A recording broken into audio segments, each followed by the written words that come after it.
I'll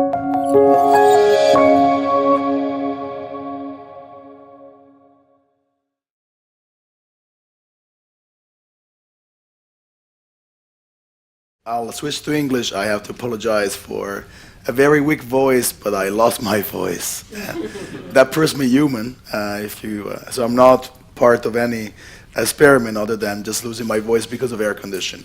The conversation today is important because the future of work has always been relevant.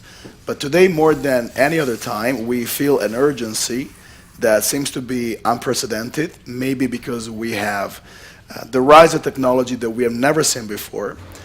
These technologies are not simply disruptive, but they're becoming foundational, and they're also converging.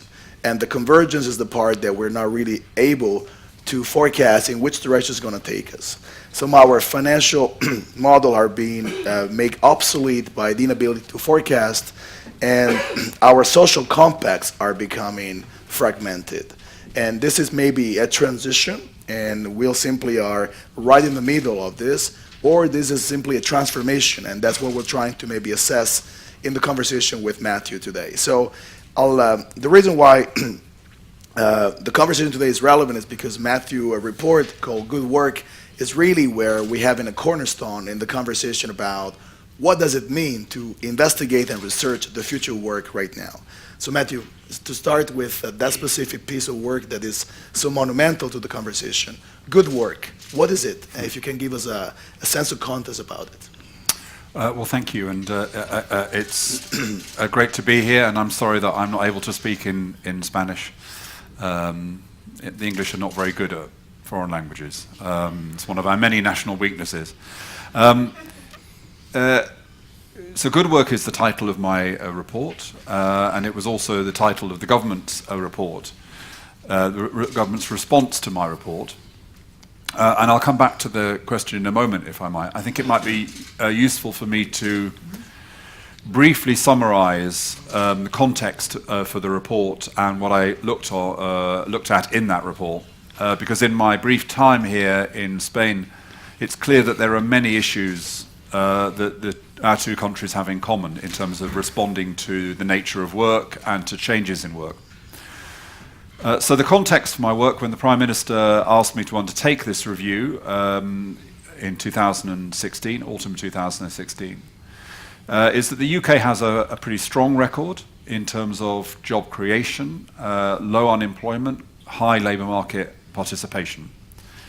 And I said from the very outset in my work that I didn't want any of the recommendations I was going to make, most of which are around protecting workers and preparing workers for the future, to undermine that record in terms of high levels of employment and low levels of unemployment, because it's my firm belief that any job is better than no job, not just in terms of people's incomes, but in terms of people's self-esteem and their health and their future prospects. Secondly, in terms of context, I think that flexibility is a good thing. There is a difference here between Britain and Spain, where in Spain most people who work part-time or have temporary work say they would rather have full-time permanent jobs. In the UK the situation is different. Most part-time workers are happy with part-time work, and indeed many casual workers, agency workers, gig workers, even what we call 0 hours workers, that's workers who are hired day to day without any guarantee of hours. Even those workers, most of them say that they choose to work in that way. And also most people who are self-employed, and there's been a big rise in self-employment in the UK, also say they're happy. So again, the intention of my review was not to reduce flexibility. However, there are two issues that are pressing, and this is why the review was commissioned. Firstly, growing public concern about the treatment of people at the bottom end of the labour market, the way in which people, particularly casual workers, are being treated, the way in which risk is being transferred from the shoulders of organisations onto the shoulders of vulnerable workers. So public concern about the treatment of workers, particularly these kind of casual workers, temporary workers. And then secondly, the question of whether or not the regulatory framework can cope adequately with the growth in gig work. So there are probably now between 1 and 2 million gig workers in the UK, and this is growing. And there are particular challenges around how it is the regulatory framework and the tax framework deals with this category of worker. And in particular, there is an issue about the distinction between self-employment and worker status. And the public policy challenge there is that if you are a firm, if you can characterize the people that you hire as self-employed, not only do you not have to pay holiday pay and sick pay and other entitlements, but also you pay much lower taxes than you pay if you employ somebody. And so one of the dangers is that in whole sectors, people develop new models based upon the idea of people being self-employed, and that very quickly that can take over a whole sector. And that can be a problem for workers who lose entitlements, but also a problem for the exchequer, for the government, because it loses revenues. So that was the context for my work. In terms of my recommendations, I focused on all the factors that I thought shaped the quality of work in the economy. So as well as looking at employment regulation, I looked at tax, I looked at employability, I looked at health and well-being, I looked at the institutional infrastructure around work and the partnership between government and business and employees. In terms of the recommendations, I focused particularly on ways to support this category, this casual workers. In the UK system, there are 3 categories of worker. There's employees who get the full set of benefits, the self-employed who get no benefits, and in the middle, casual workers. So I had recommendations to enhance the rights of that middle category. I also had recommendations on how to better police that border between self-employment and worker status, an issue which keeps recurring in the courts. Uber has been taken to courts, Deliveroo has been taken to the courts, various other companies taken to the courts. At the heart of my report, though, was this idea of good work. And I argued that our government, as well as being responsible for quantity of work, and every month there are unemployment and employment statistics, and it's in the news, and ministers respond, and the opposition criticizes, that we should also have a conversation about quality of work.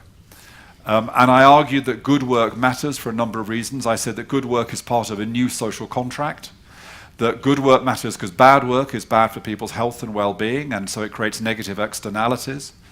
That bad work is part of the UK's productivity problem. If work was better, then our productivity would be higher. That good work is part of our story about citizenship and active citizenship. And finally, and this is something we'll move on to, that good work is important as we think about the impact of technology on work. And as we think about technology and how it's going to change work, we should have in mind the goal that technology enables people's working lives to be better. Now, the government has responded to my report, and they have been very positive about it. They have said they're going to implement a number of the recommendations, and they're consulting on another set of recommendations. Indeed, just this morning, they launched a consultation over one particular idea that I had, which was that workers on minimum wage, those casual workers who are not guaranteed hours, so 0 hours or low hours workers, would be paid a higher minimum wage for hours that aren't guaranteed. Well. Yeah? And that's an attempt partly to give more money to those workers, but mainly to incentivize firms to think a bit harder about whether they could guarantee more hours to people. Because if you have no guarantee of hours, it's hard to get a mortgage, it's hard to get a loan, you suffer higher levels of insecurity.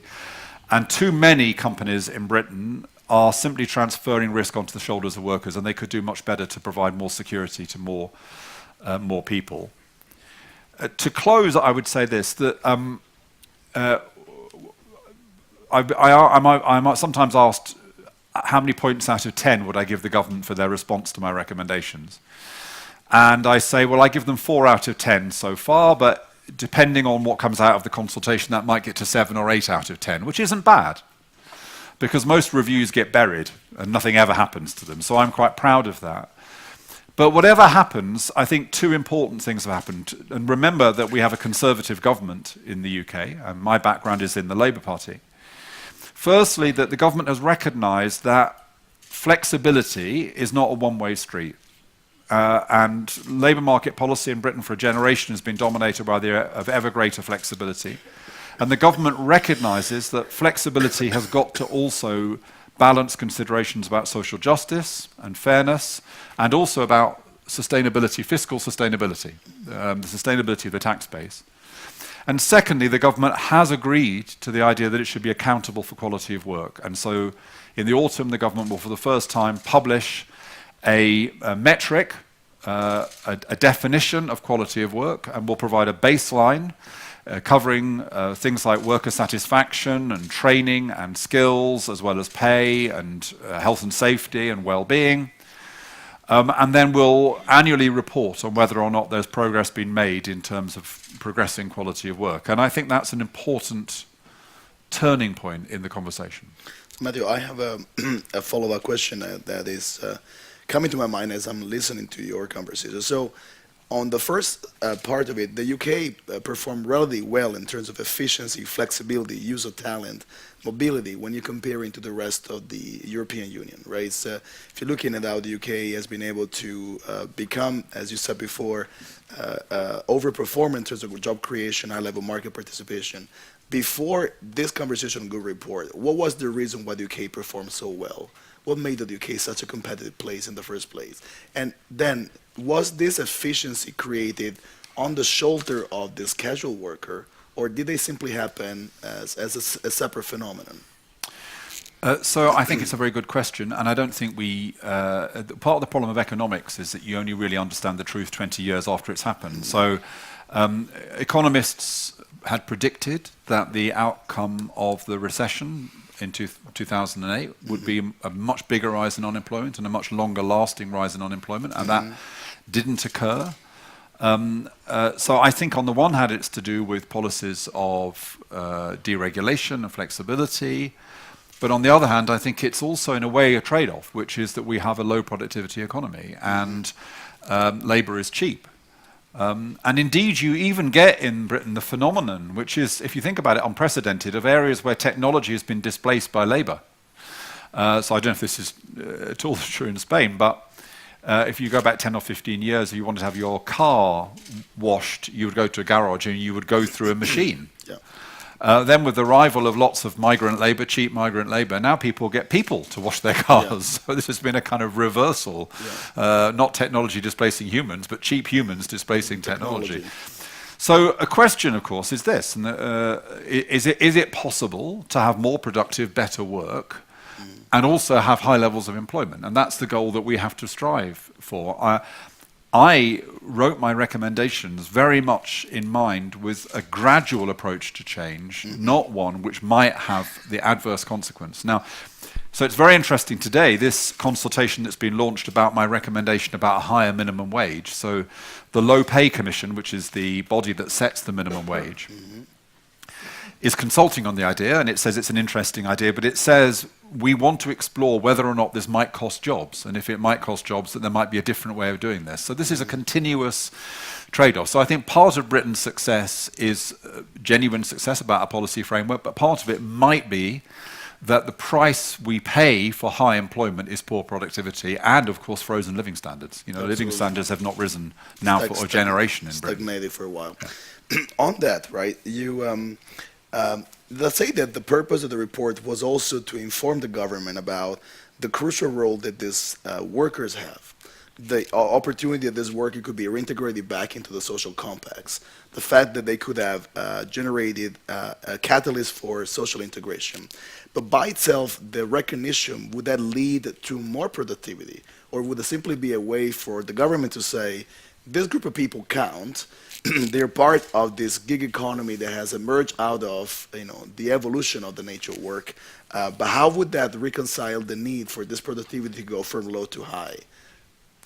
So I think that one of the things that is positive about the conversation in Britain is that there is an alliance between people who approach these issues of poor quality work from a kind of social justice perspective and progressive business leaders who believe that part of the reason for our poor productivity is a failure to engage employees, poor management. Yeah?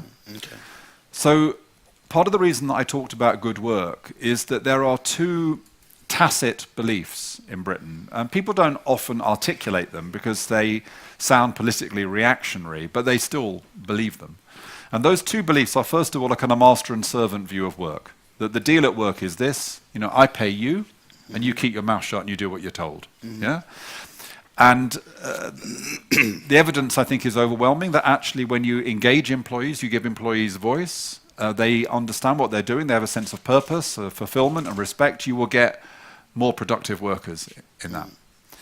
Secondly, there is also a view, which again is kind of tacit but is strong, which is there will just always be rubbish jobs. And thank goodness I don't have to do those jobs, and thank goodness my children never have to do those jobs, but there just always will be rubbish jobs. And I think we have to reject that as well. And on page 1 of my report, I said that every job should be fair and decent and should give people scope for development and fulfillment. There is no job, in my view, which cannot be designed to enable people to have fulfillment in that job and, if they want to have the possibility of progression in that job. So for me, the message here is let's not accept the idea of dead-end jobs, and let's not accept an idea that what work is about is a kind of relationship of authority in which workers keep their mouth shut in exchange for pay. Very interesting. So Matthew, I'd like maybe to eventually transition to our next important conversation. And when you're hearing conversation about future work these days, a lot of the conversation is about, will this technology make us all unemployable? And so there's a lot of mystique about this. Every generation went through a very comparable sense of mystique about it. I remember when in the 60s, the ATM was introduced, and we thought that no more people would work in a bank, but actually the opposite happened. More people were hired in a bank from there. And you could argue that every time that civilization or society are facing technology they don't understand, they react in the same way. They think it will be a threat. Now, it's not different this time. There could be a threat. What is different that the technology don't happen transactionally by replacing us from what we were doing to something else, but there's a whole archetype or our overarching structure that's happening with this convergence from the Internet of Things to artificial intelligence, the fact that this technology are becoming general purpose, so they're becoming applicable to mass customization, to the idea about ledgers, blockchain. There's a whole conversation about something that is slightly different from before, because it goes from transactional to now suddenly converging. We went from silo-driven, improving the efficiency by replacing human labor with technologies. Now it's about an entire foundation that's being discussed.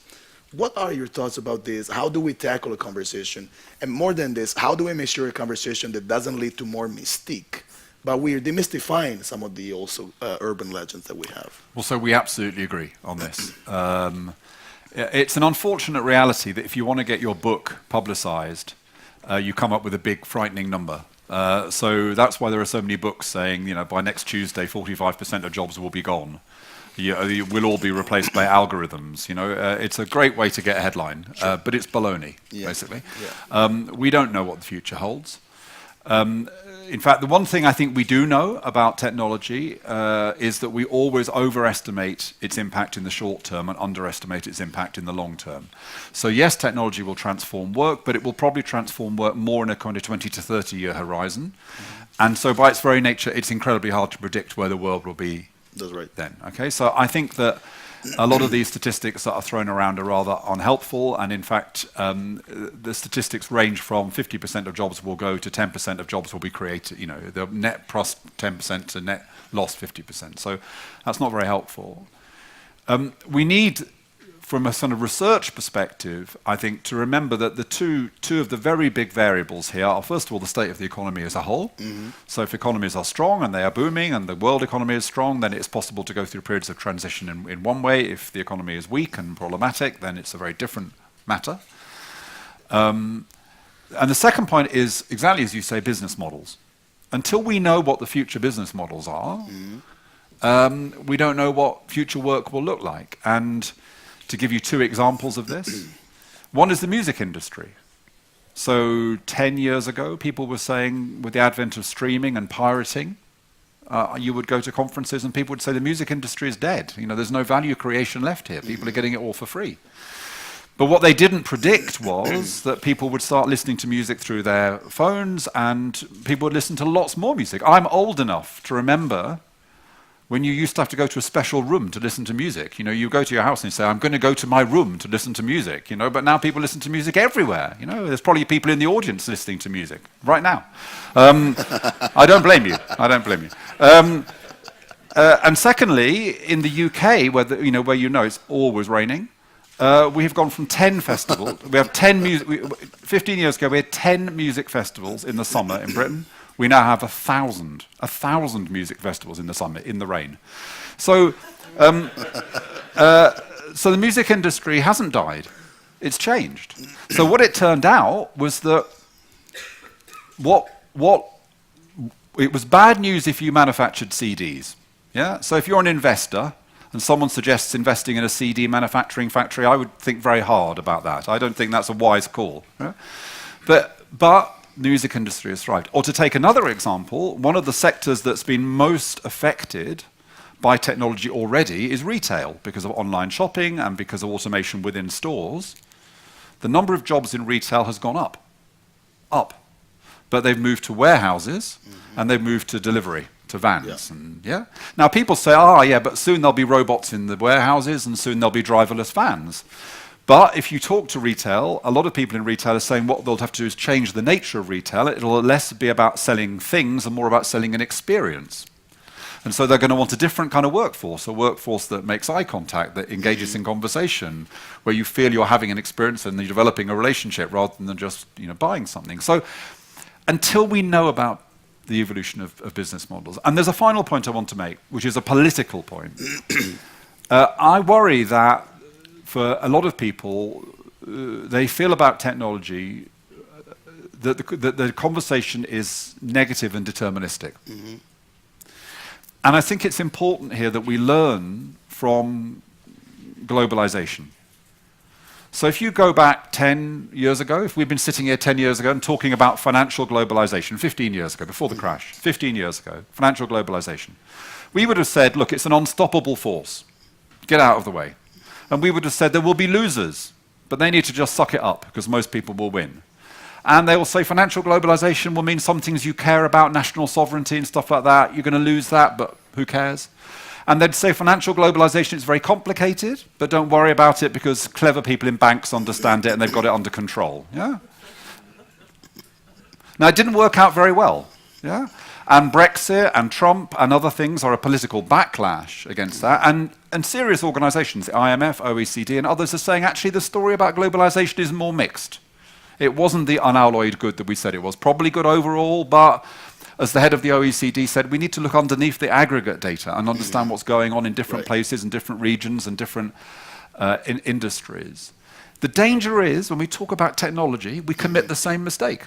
Technology, unstoppable force, get out of the way. Technology, there'll be losers, but they need to suck it up. Technology, it'll mean things you care about, like privacy or protecting your children or taxing corporations. Well, it's all, get it. And technology, it's very complicated, but don't worry, because Mark Zuckerberg and Sergey Brin, they wear jeans, they love their children, it's all going to be okay. And I think we need to avoid that discourse, and we need to say that technological change must be in service of human progress. Absolutely. And that doesn't mean that we move to kind of 5-year state plans. Technology is fantastic and the private sector is brilliant, the entrepreneurialism is fantastic, but we need to make sure the regulatory frameworks, the frameworks of protection, we need governments to guide investment into areas of social need, which may not be served by the market. We need to argue that technology will and can improve people's lives rather than it being an unstoppable force. Because if we talk about the robots are coming and they're taking your jobs, we will get the same public reaction as we've had to globalization. Yeah. Matthew, I would like to try to blend the conversation we're having with one of the things you said about good work. So you started by saying that one of the things that matter is that job creating, they have to have decency and they have to be able to fulfill purpose. And we clearly know there's a transformation of what labor means today from a previous generation where we had this incremental progressive model about working hard, the incentive, where we had this physical ability of thinking about work, we truly transform ourselves into something else. And we have the collective fiction we all believe in, which is we work hard, we will be able to have labor mobility, people will improve, the incentive will be in place, I'll be able to manage my risk, I can have kids, and they will be able to be okay. Now, one of the fear that we read about, and one of the fears I also feel, is that our collective stories, we need a new collective story in what do we believe in the 21st century. And I like to sort of like say, how did technology change us? And how does this change the need for us to rephrase or redesign the collective story? So if you had to ask if I had to ask you this question, what do you think is that collective new story? Did you see this emerging, or this is something where we have to collectively think about designing it? So I think that what is it that changes attitudes and norms and expectations? And it's partly culture and it's partly economic reality. I think we have to recognize that there is a fundamental distinction between privileged people and precarious people. And if you are precarious, you worry about your wages and you worry about whether you have a job next week, and you are willing to do almost any job because of your financial position.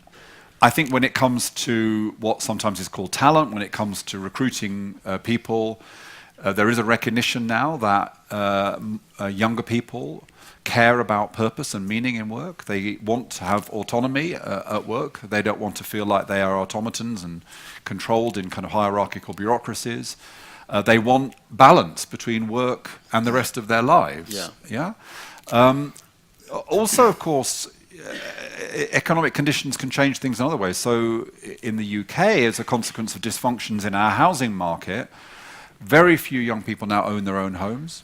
Very few young people own cars anymore because congestion and public transport. So people's attitudes change. And I think that, I don't want to exaggerate this, but young people, I think, look at their parents who worked hard all the time to buy a house and have a pension and save up their money, and that's not necessarily what they want. They have a story which is about quality of life, and they spend less money on goods and more money on experiences. So I think there are norms that are changing out there, and that's part of the conversation we need to have about what progress involves. We have had a story that progress is simply about GDP growth. And whilst GDP is still very important, we need a broader conversation about what progress involves. It's all about.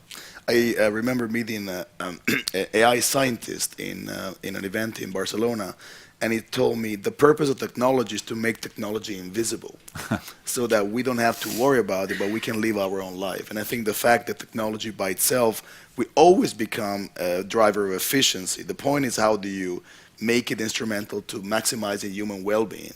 And I think that need of human well-being is something that we start feeling rising from this collective. That's true. That's true. Although, interestingly, we do a lot of work at the RSI about AI and ethics. And one of the challenges of AI, actually, in kind of black box algorithms is the invisibility. Yeah.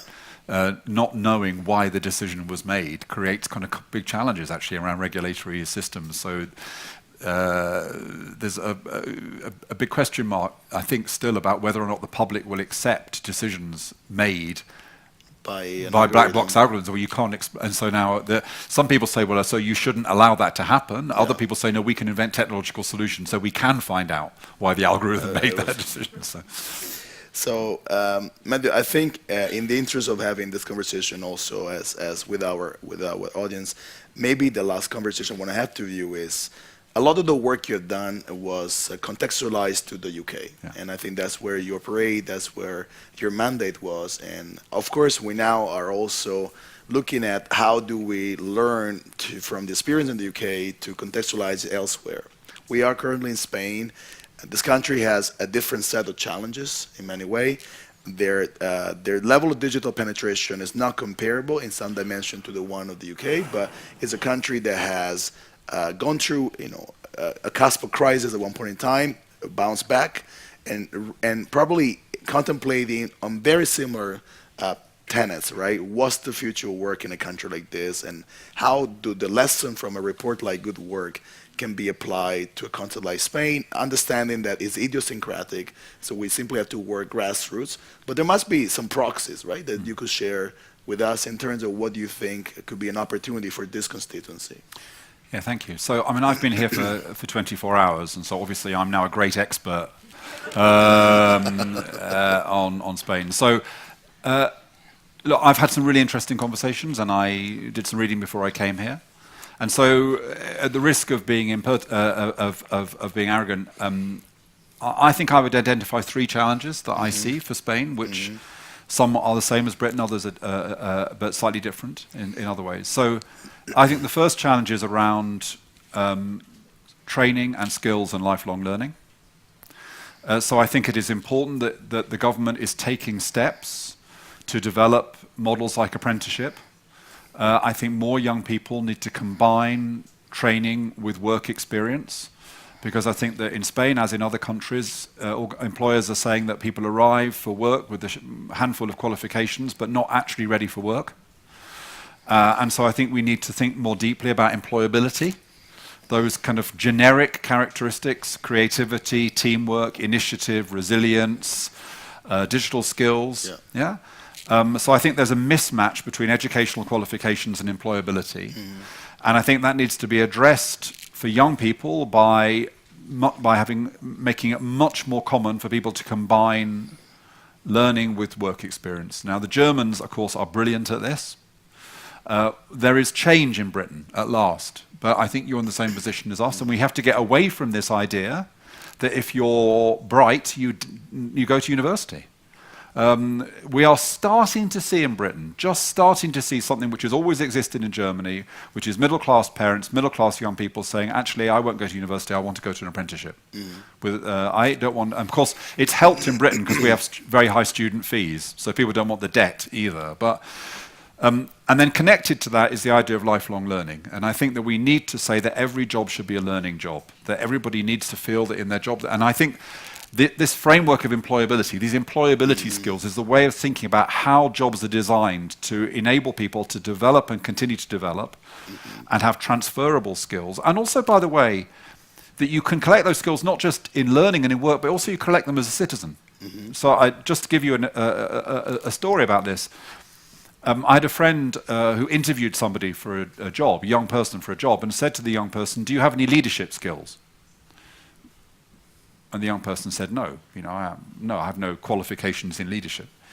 And then later in the interview, it became clear that this young person had organized a kids' football team in the neighborhood that he lived. He'd set it up, he'd raised the money for it, I used to be a football coach for kids, and that is leadership, I can tell you, So we need better ways of having a more holistic account of people's skills and capabilities that goes with them throughout their life, from school all the way through their working lives. And that will be good for business, because they'll have people who are ready to work and are more flexible, and good for the individual, because it's a story of growing throughout your life, rather than this outdated 20th century notion that education just takes place in the first third of your life and then that's it. So that's the first thing that I think is a challenge. The second challenge, which is similar to Britain, but I think more acute for Spain, is the dual labour market, and the fact that you have so many people here who part-time workers and temporary workers who don't want to be part-time workers and temporary workers. And I think that that's partly about getting people to recognise that those forms of work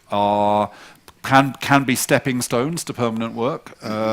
It's partly about improving the experience of that work, and maybe it's partly, as I have recommended, about incentivizing employers to turn more of those jobs into long-term jobs. Because the problem with temporary work is it's not just bad for the individual, but employers don't invest in those people. If you're going to lay someone off on Friday, why would you invest in their skills? Why would you develop them? So I think that is a second challenge.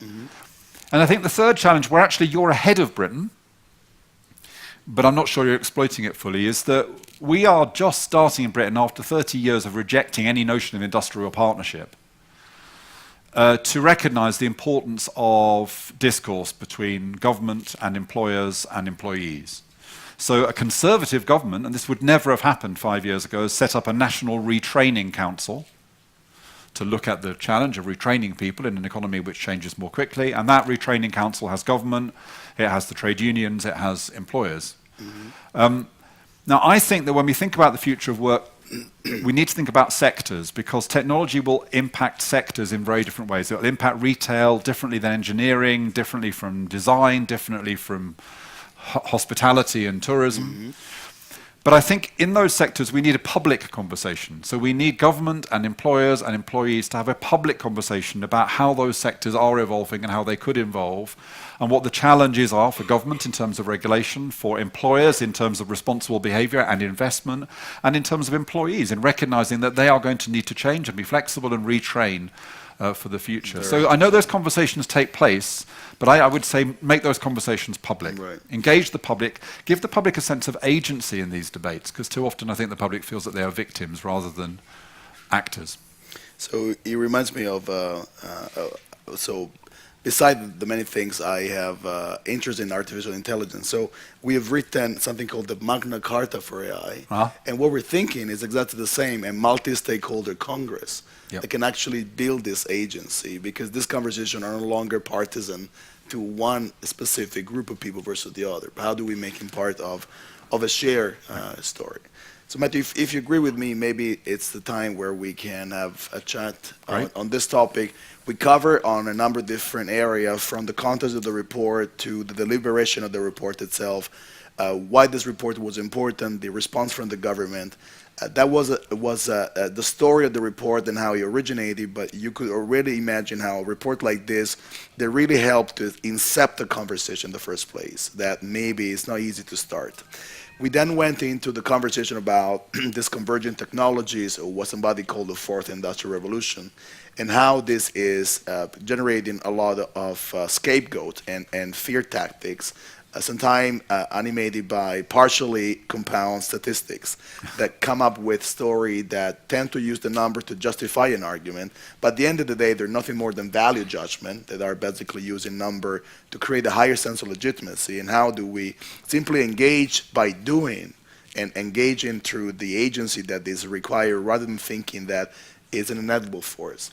And I think the last part of our conversation was trying to go down to what could be the proxies in a country like Spain that we could recognize, from the training, lifelong learning, to understanding the nature of labor market and how this can be maybe pro rata, defined as permanent versus temporary worker, and finally the sense of agency, and how do we define that everybody really needs to be involved, because it's not about being an employee anymore, it's more about being citizen. And I will never forget Edward Freeman, the father of stakeholder theory, asking me a question whether hiring a person was a social phenomenon or an economic one.